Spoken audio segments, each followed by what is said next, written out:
Another opportunity, up faking is Wyatt, puts it up, no! Rebound Temple, 1 second to go, clock's gonna expire. Temple's first round matchup with UTSA went down to the wire, and it's the Owls moving on to the second round of the AAC tournament. Jake Gable at Dickies Arena in Fort Worth, Texas. I'll be talking about that men's win later on. And also for the women, their season came to a heartbreaking end in the semifinals in a loss against Rice. I'll have you covered for that as well. And I'm Julia Green, live at Edberg Olson. Later in the show, I'll talk about the return of spring football. We'll talk with head coach Stan Drayton following the team's first practice. OwlSports Update is live, and it starts right now.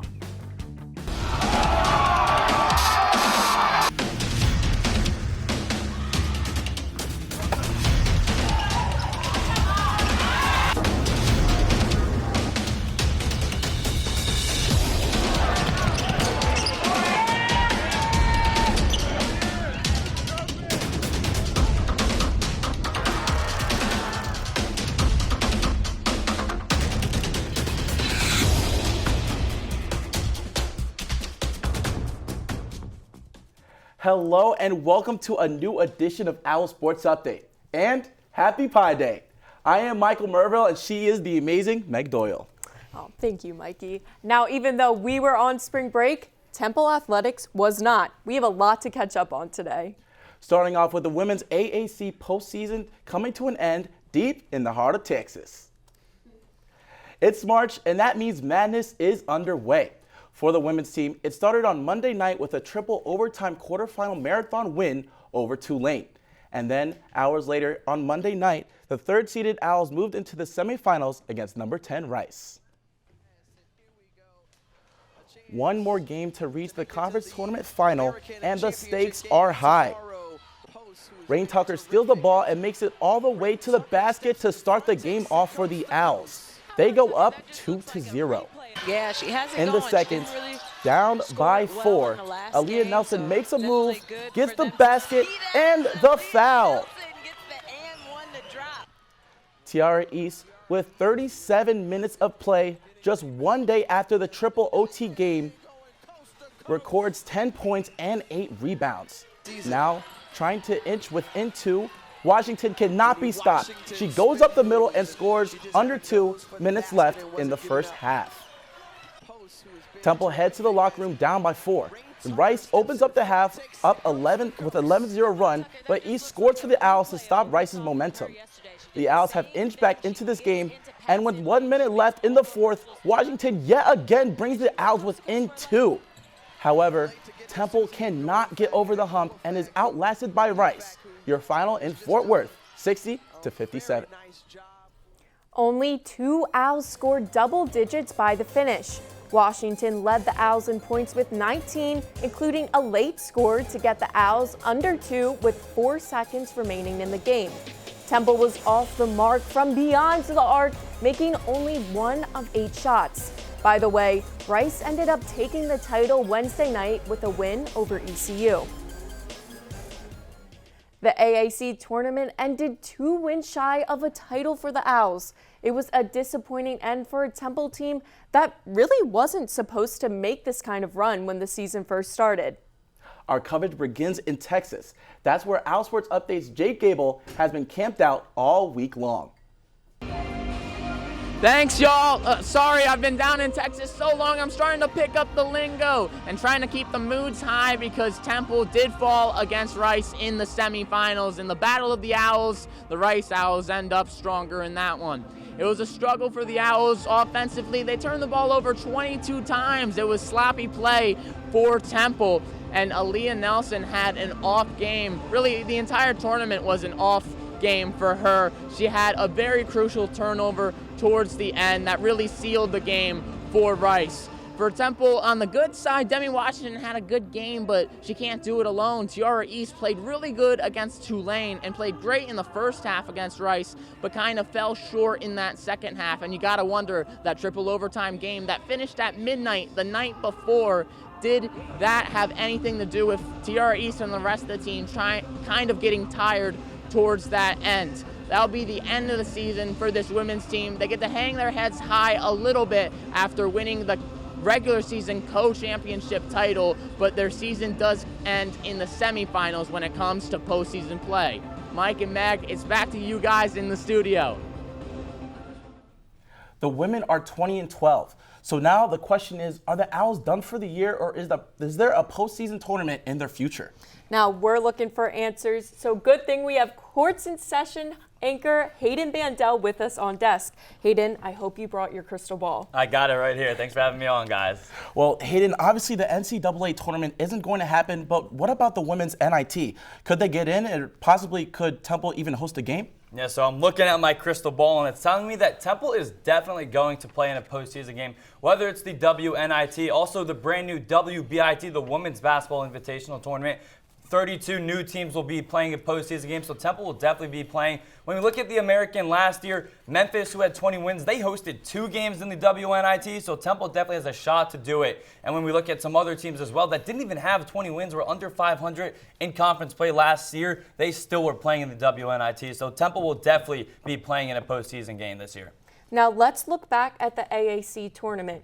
Aaliyah Nelson, she's been a standout player all season long. She earned all AAC honors. However, in this tournament, she definitely did not play her best. What do you think happened there? I think the stage was just too big for Aaliyah Nelson. We've seen it constantly with her in conference tournaments, whether it was with here at Temple this season or when she was with Towson with Diane Richardson. This year from the field, she shot 35% from the field. In the 2 conference tournament games this year against Tulane and Rice, she was 4 for 21. Not good numbers whatsoever. We also saw good playmaking this year from Nelson. 2nd in the conference in assist to turnover ratio. In the conference tournament, 4 assists to 9 turnovers. That's -2 in that department. Well, Hayden, now moving on to the future, 5 players are winding down their final season of eligibility, including star players like Demi Washington and Aaliyah Nelson. What impact could this have on the Owls for the future? Yeah, it's going to hurt them losing all those vets, like you mentioned, Demi Washington, Aaliyah Nelson. But now all their young players have gained a lot of experience in the conference tournament this year and just throughout the regular season, where they really had a chip on their back once they were the #1 seed in the conference, fighting for that #1 bid in the American Athletic Conference tournament. But they have good recruits coming in. Savannah Curry, top 50 recruit in the country. And of course, with the state of college basketball, the transfer portal, that's going to be big. All right, Hayden, that's all we have for you. Thank you for coming on. Thanks for having me on, guys. We will see you again on Tuesday for what could possibly be your last court show. One more note on the women's team with some postseason honors, most notably Tiara East and Captain Aaliyah Nelson. Both earned all AAC honors for the 2023-24 season. East earned a spot on the All-AAC second team, averaging about 13 points and 5 rebounds per game. Nelson was selected for the All-Conference third team, as I mentioned earlier, averaging about 12 points, 4 assists, and 3 rebounds per game.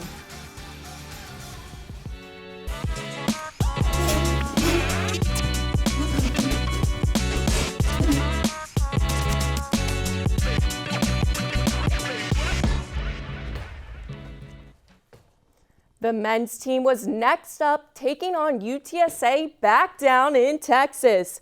The Owls finished the first half with an impressive 14-point lead. They were on fire, and they keep up that lead for the first part of the second half.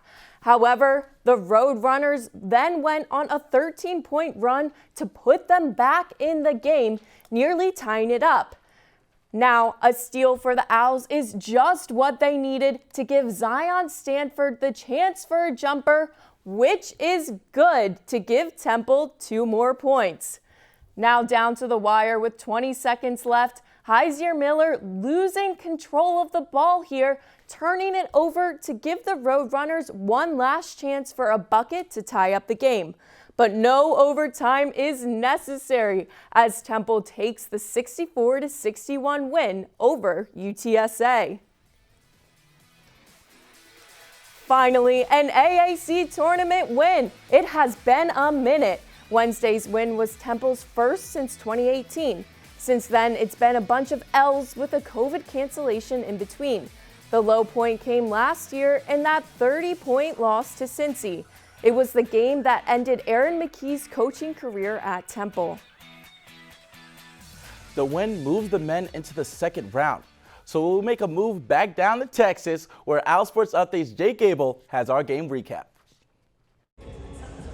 Thank you, guys. Yes, the men win in a thriller. They had the lead early, but they hold on to it. And the real story out of that win was the freshman Zion Stanford's 19 points coming off the bench. He played terrific in that game, and he got praise from both his head coach and his roommate, Heiser Miller, were both praising Zion Stanford, the freshman, after the game. Seeing him on the stage, I mean, being a Philly kid, coming from the Catholic League like myself, I mean, it mean a lot, especially the way he's doing it efficiently, passing the ball, he's drawing attention. He's doing so many things for our team that we truly need. So I'm just happy for him, his progression, and all the steps he done took so far.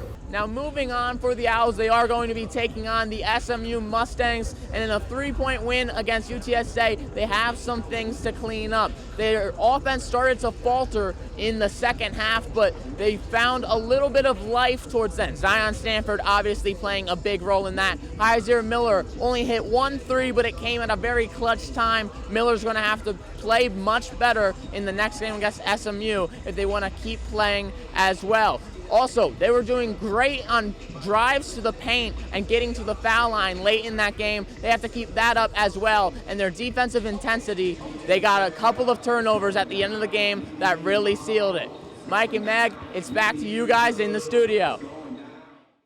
Thanks, Jake. There was one topic that came up in the post-game presser that actually had nothing to do with Wednesday's win.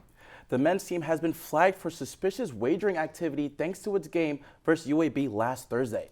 Later in the show, Meg and I will be diving deeper into this topic with Meg and Mike's Open Mic.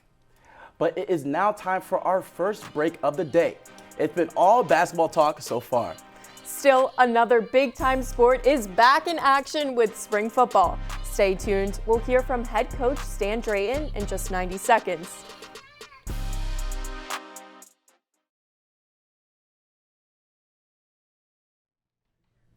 Temple football is about 6 months from its season opener, but there is no time like the present. Spring football is underway. Let's head outside to Egbert Olson, where OwlSports Update's Julia Green is live with news from head coach Stan Drayton. Hey, Julia.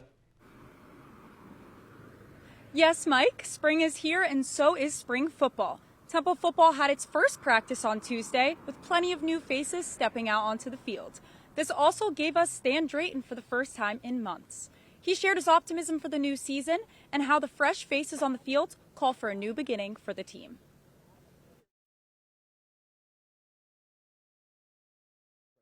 Reset button. When you got, a bunch of guys getting acclimated to our team and our culture, you basically are starting all over, which is it's not a bad thing. I think it's a good thing. Everything's trending in the right direction, but what happens when the pads come on? That's when you find out who you really are as a football team. And, I like the bodies. I like the body types. I assume that we're going to be better because I think we are, that way just off of what we saw on film from these guys. But again, it's all about fitting the system for the guys that we have. And there's still a whole lot of question marks out there that we got to get answered. The Owls will practice Tuesday, Thursday, and Saturday each week until April 13th, when they'll finish with the Cherry and White Spring Showcase, formerly known as the Cherry and White Game. Reporting live from Edgar Olson, guys, back to you.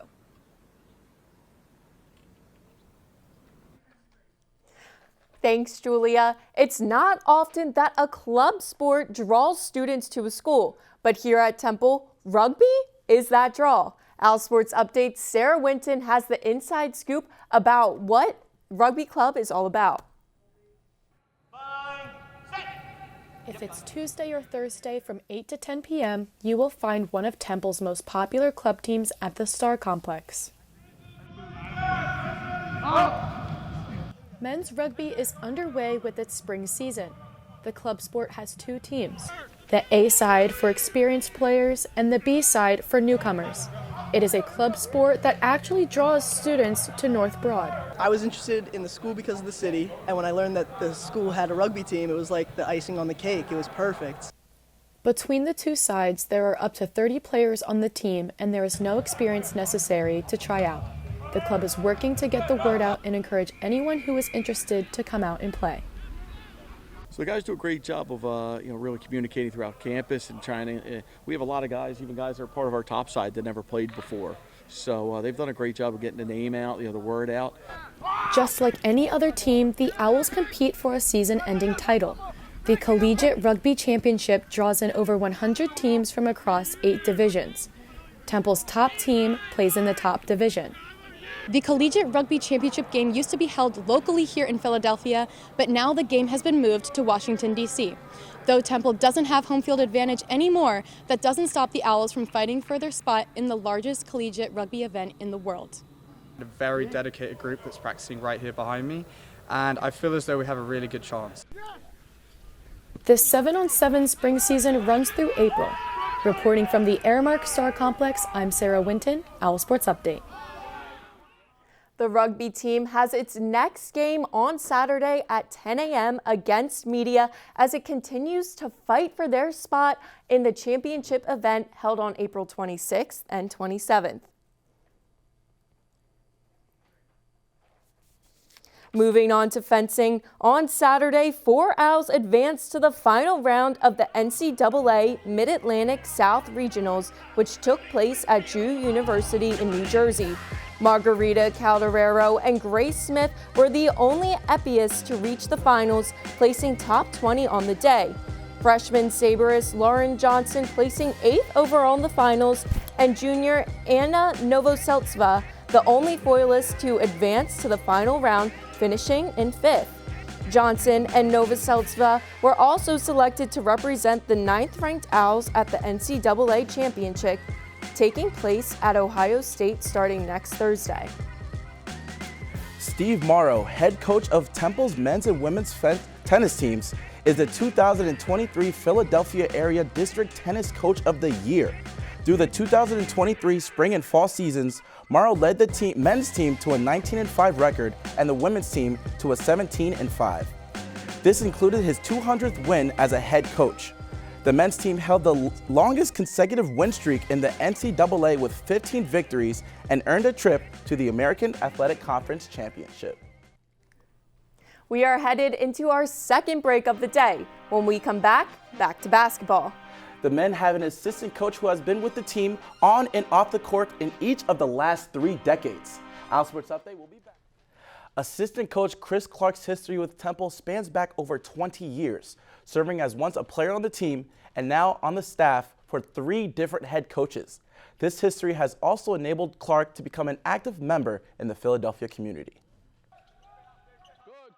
Assistant coach Chris Clark's history with the Owls reaches back through multiple programs. Just a full circle moment. Anytime you can, work at, your alma mater where you played. Clark was a 4-year Owl from 2004 to 2008. That means he played for both John Chaney and Fran Dunphy.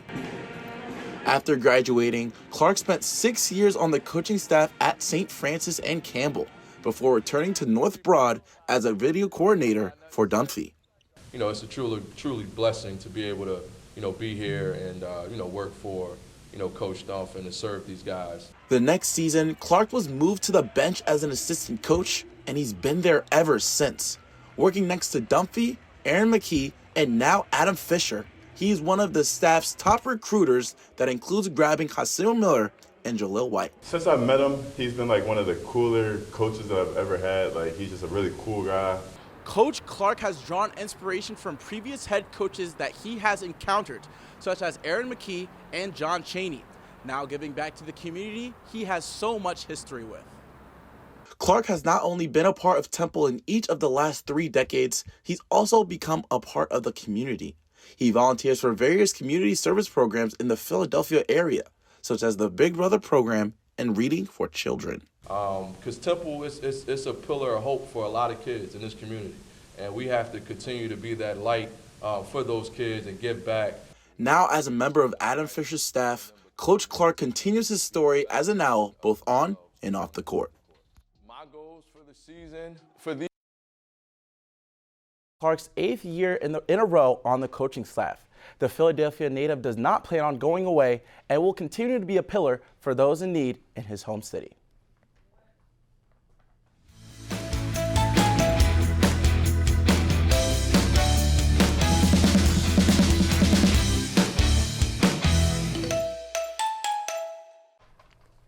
It is now time for my personal favorite part of the show, Meg and Mike's Open Mic. Now, normally we have a guest joining us, but Meg and I are stealing the mic to talk about the recent investigation against the men's basketball team.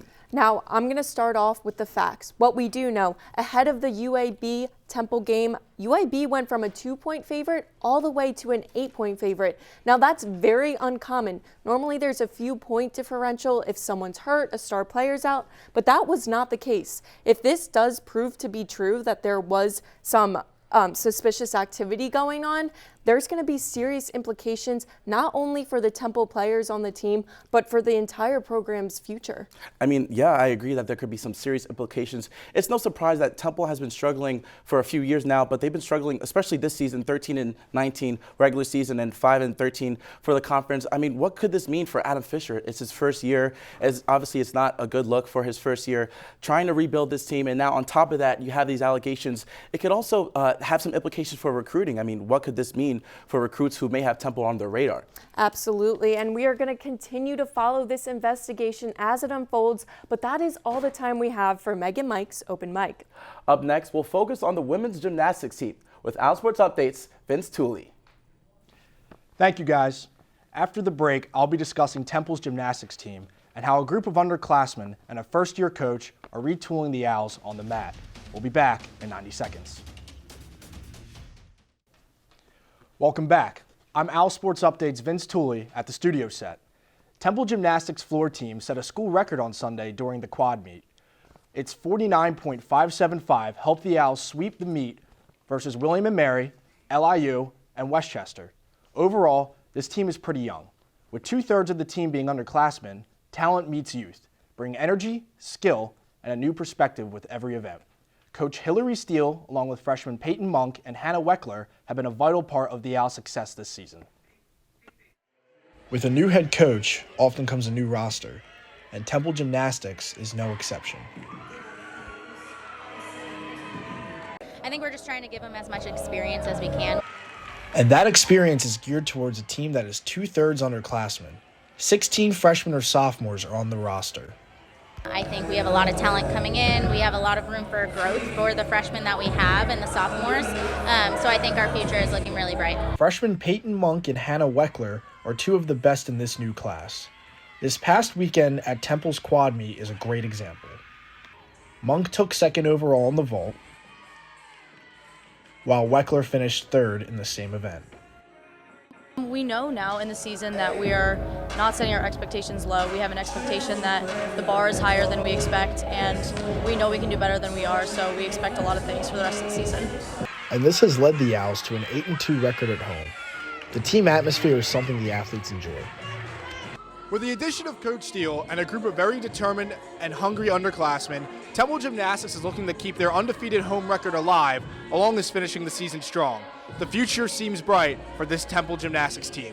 I think Coach Steele is really good at making us have fun and reminding us that we've done gymnastics our whole lives because we love it, not because we have to, and just to go in that mindset. And this season of firsts comes to an end on March 23rd with the conference championships. Unfortunately, that's all the time that we have for today. Have a great day, everyone. Oh my God. Happy Pi Day!